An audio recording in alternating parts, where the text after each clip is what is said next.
तो retro Chavez के यादों के रूहानी किस्से में चलते हैं साल 1942 में। फिल्म रिलीज हुई थी भक्त सूरदास, जिसमें एज ए हीरो काम कर रहे थे उस जमाने के सुपरस्टार सिंगर और actor KL. Sehgal.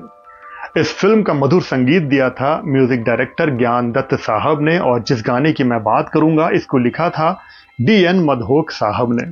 DN. Madhok जी का भी उन दिनों में बहुत नाम था। फिल्म में टोटल 15 गाने थे, लेकिन ये ऐसा इकलौता गीत था जिसमें के.एल. सहगल के साथ राजकुमारी ने गाया था। गाने के बोल थे, सर पे कदम की छैया मुरलिया बाजे रे, सर पे कदम की छैया मुरलिया बाज रही। जब ये गीत रिकॉर्ड होना था तो रिकॉर्डिंग स्टूडियो में एक ही माइक था। उन दिनों में एक ही माइक हुआ करता था। जिस सिंगर को अपनी आवाज देनी होती थी वो आगे आता था, माइक पर अपना पार्ट गाकर पीछे चला जाया करता था, फिर दूसरा सिंगर आकर अपना पार्ट कंप्लीट करता था। तो एक ही माइक पर यह गीत रिकॉर्ड हो गया। इस गाने में राजकुमारी की आवाज बड़ी ही मधुर आई थी और बहुत ही शोखी भरी थी। गीत रिकॉर्ड हो जाने के बाद के.एल. सहगल ने राजकुमारी से कहा कि इधर आओ, मेरी बात सुनो।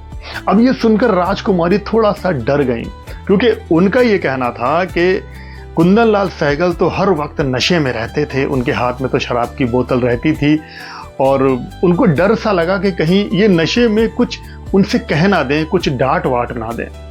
तो वो डरते डरते उनके पास गई और उनसे कहा कि जी कहिए, क्या बात है। फिर सहगल उनके पास आए, उनके कंधे पर हाथ रखा। ये देखकर तो राजकुमारी एकदम चहक उठी, चमक गई कि अरे इतने बड़े कलाकार ने मेरे कंधे पर हाथ रख दिया। तब राजकुमारी ने कहा कि जी कहिए। तब कुंदन लाल सहगल जी ने कहा कि एक बात कहूं, बुरा मत मानना, मैं तुम्हारी आवाज का आशिक हूं। राजकुमारी बोली अच्छा। अब सहगल बोले, तुम मेरे साथ चलोगी? राजकुमारी बोली जी कहां चलना है? तब कुंदन लाल सहगल ने कहा कि वहां जहां से कोई लौट कर नहीं आता, मेरे साथ वहां चलो। तब राजकुमारी ने कहा कि इतनी दूर का सफर ना कराइए मुझसे, बहुत लंबा और दूर जाना है, अभी तो मेरे खेलने खाने के दिन हैं, मैं इतनी दूर आपके साथ नहीं चल सकती, मुझे तो आप रहने ही दीजिए। कुंदन लाल सहगल जी ने एक सज्जन आदमी की तरह उनकी सारी बात सुनी, वहां से हटे और चुपचाप चले गए। राजकुमारी जी का यही कहना था कि के.एल. सहगल भले ही बहुत ज्यादा शराब पीते थे, लेकिन उन्होंने कभी भी किसी से कोई बदतमीजी नहीं की, किसी का दिल नहीं दुखाया, कोई गुस्ताखी नहीं की। यही ग्रेटनेस उनको आज तक जिंदा रखे हुए है। राजकुमारी को तो गाने का बहुत ज्यादा शौक था, उनका प्यार सिर्फ और सिर्फ संगीत ही था। लेकिन फिर 1950 आते आते राजकुमारी के गीत भी काफी कम सुनाई देने लगे थे, और उधर कुंदन लाल सहगल 18 जनवरी साल 1947 को महज 42 इयर्स की उम्र में दुनिया से ही रुखसत हो गए। आज देखिए, इस फिल्म से जुड़ा कोई भी इंसान, कोई भी हस्ती हम सबके बीच नहीं है, मगर हैं तो उनकी मीठी यादें।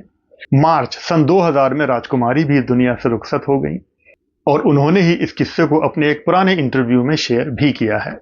अगर सहगल साहब की बात करें तो उन्होंने आशा रानी से शादी की साल 1935 में। उनके 3 बच्चे हुए, बेटा मदन मोहन सहगल, बेटी नीना और बीना। तो ये कहानी, ये यादों का रूहानी किस्सा आपको कैसा लगा मुझे कमेंट जरूर करना। सहगल जी का आपको कौन सा गीत अभी याद आ रहा है जरूर बताइएगा कमेंट करके। Thank for watching. आप सब लोग अपना बहुत बहुत ख्याल रखें और देखते रहें रेट्रो शावेज। जय हिंद, जय भारत।